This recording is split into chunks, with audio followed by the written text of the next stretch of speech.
নির্বাচনী জনসভা, এই নির্বাচনী জনসভায় আমরা অনেক কথা বলতে পারি, আমাদের রাজনৈতিক প্রতিপক্ষ সম্পর্কে অনেক কথা আমরা বলতে পারি, বিভিন্ন জন সম্পর্কে।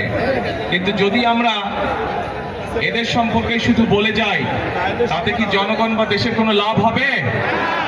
জনগণের দেশের লাভ হবে না। জনগণ বা দেশের কি লাভ হবে? যখন জনগণের ভাগ্য পরিবর্তনের জন্য কোনো পরিকল্পনা থাকবে, কর্মসূচি থাকবে একটি রাজনৈতিক দলের, এবং সে যখন সেই কর্মসূচি এবং পরিকল্পনা জনগণের সামনে তুলে ধরবে এবং জনগণ সেটি বিবেচনা করে তাকে যখন রাষ্ট্র পরিচালনার দায়িত্ব দিবে, তার ফলে যখন জনগণের ভাগ্যের পরিবর্তন হবে, ধীরে ধীরে শুরু হবে, তখনই জনগণের লাভ হবে। তাই তো নাকি? এখন প্রিয় ভাই বোনেরা,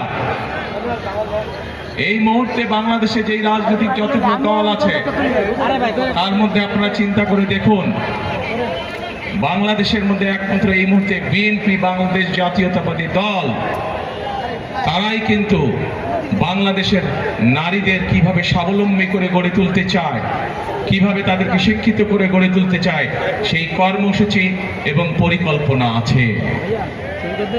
এই মুহূর্তে বাংলাদেশে যতগুলো রাজনৈতিক দল আছে, তার মধ্যে বিএনপি একমাত্র রাজনৈতিক দল যাদের পরিকল্পনা আছে এই দেশের তরুণদেরকে, এই দেশের যুবকদেরকে, যারা বিশেষ করে বেকার আছে বা কর্মসংস্থানের অভাব আছে, তাদেরকে কিভাবে প্রশিক্ষণের মাধ্যমে দক্ষ মানুষে পরিণত করে তাদেরকে কর্মসংস্থানের ব্যবস্থা করে দিতে পারবে।